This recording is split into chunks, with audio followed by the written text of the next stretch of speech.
Hello. In the previous session of data communication and networking lecture series, we have seen the topics tunneling and fragmentation from the unit network layer. Now in this session, we are going to continue with the next topic, which is the IP protocol. Now the IP protocol and IP standards and IP classes are very important to understand the network layer rules. Nowadays, IPv4 versions we are using for internet data transmission. Nowadays, IPv6 versions are also being analyzed to give the large number of users for the network access. So what is IP, that is what is internet protocol? What are the standards for that? What does the classless routing or class full routing addressing means? That we will see in this session. So let's start with that. Now first of all, what is IP? So IP is a glue that holds the whole internet together, is the network layer protocol, and it is also known as internet protocol. An appropriate place to start our study of the network layer in the internet is the format of IP datagrams themselves. An IP datagram consists of a header part and a text part. The header has 20 byte fixed part and a variable length optional part. The header format is shown is in the figure.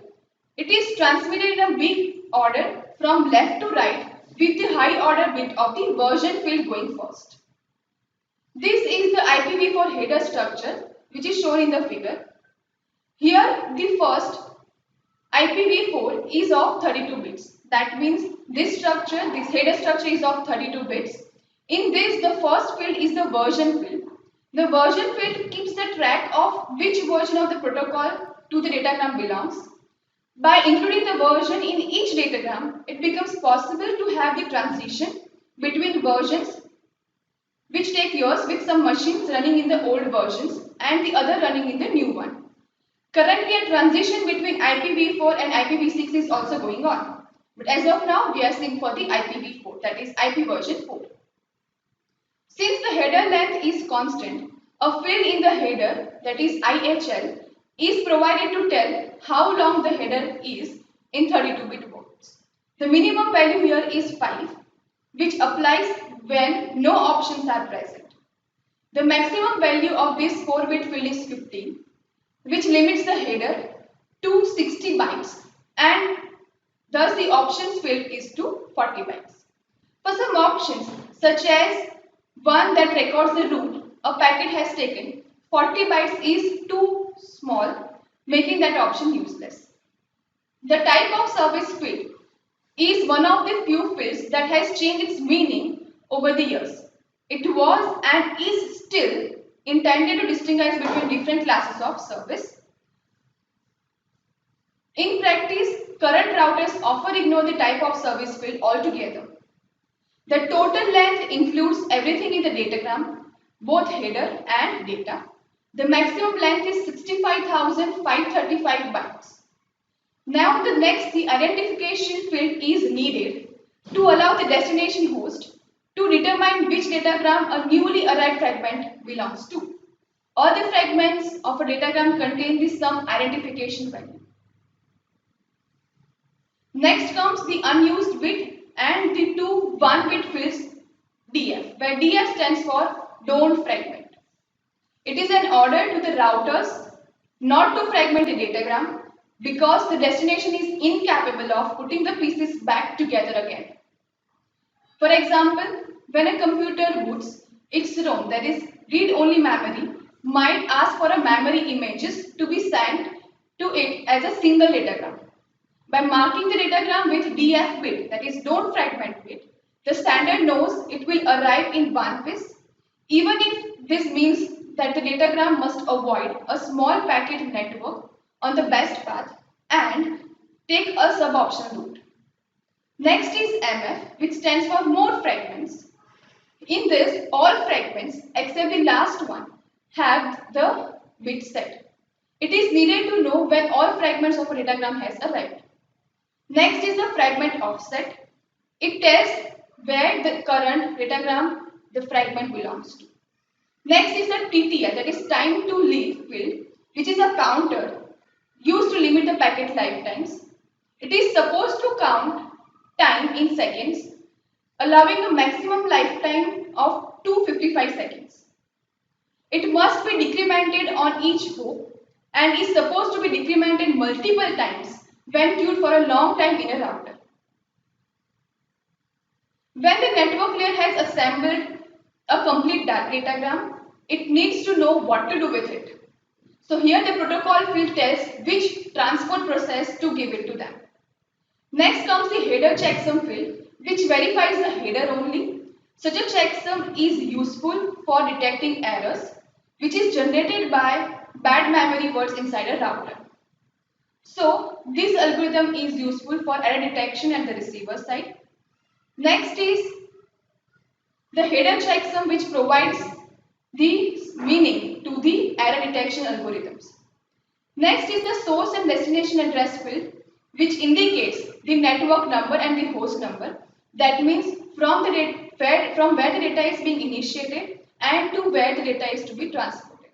So this includes the source address and the destination address. Important, which is of 32 bits and which has these fields.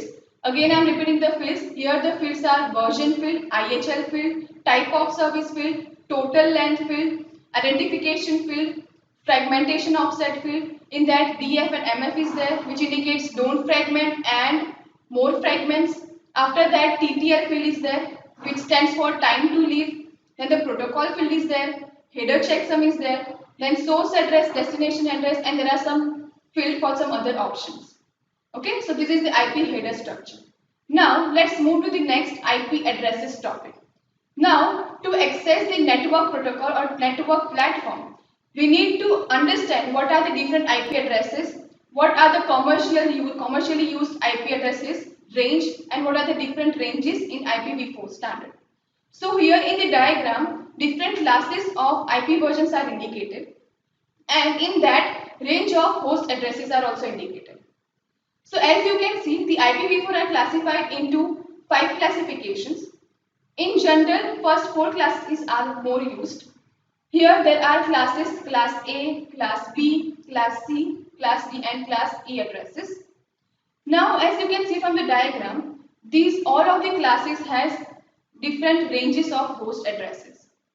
First of all, we are starting from the class A address. As you can see in the class A addressing field, first field is of 0 bit. Whenever the first field is of 0 bit, it indicates that this is the class A address. In that, after that, the network is there and then the host configuration is there. 10 bit indicates the class B, 110 indicates class C, 1110 indicates class D, and all ones, that is 4 ones, indicates the class E address. Now, in this variable length of network and hosts are there, which differentiate each classes from each other.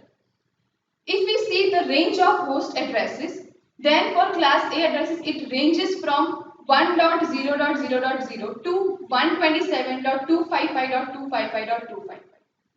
Now, IP addresses uses a decimal notation, that means dot notation to separate them. And using this decimal notation, range of each classes are indicated. This dotted decimal notation, for this format, each of 4 bytes is written in decimal starting from 0 to 255. The class A, B, C and D formats allows for up to 128 networks with 16 million hosts each. 16,384 networks with up to 64,000 hosts and 2 million networks. Also supported is multicast, in which a datagram is directed to multiple hosts, and address beginning with 4 ones are reserved for future users. So now let us understand the ranges of each classes, which is important, ranges of host addresses. So for class A addresses, as we have seen, it ranges from 1.0.0.0 to 127.255.255.255. That means in this the range is from 1, or else you can say 0 to 127, which includes 128 bits. Then in the class B, it ranges from 128.0.0.0 to 191.255.255.255. This is the range of addresses, IP addresses for class B. Then the next is class C. In this the range is from 192.0.0.0 to 223.255.255.255. Whatever the IP addresses we are using for commercial purposes comes under the category of class C addresses. That means if you see the IP address of your computer, it will be something like this: 192.168.1.13, something like that, or else 192.168.101.1. So starting from 192.168, this indicates the commercial used IP addresses. Then class D addresses has a range from 224 to 0.0.0 to 239.255.255.255. That means in this range, whatever the IP addresses are there, that comes in the category of class D. Then the last is class E, which is reserved for future uses, has a range 240.0.0.0 to 255.255.255.255. Now these IP addresses and its range for each and every classes are important to understand and important to remember. Now as in these different classes are used for the range of IP addresses, this is called as class pool addressing. That one is also classless routing or classless addressing scheme, in which different classes are not there, but according to the requirement, the network assigns the addresses to particular network. So I hope that IP addresses and the header structure of Internet Protocol is clear to you now. These are the references. Thank you. Thank you for listening. In the next session, we are going to continue with the chapter network layer only, and we will see different addressing strategies for that. Thank you.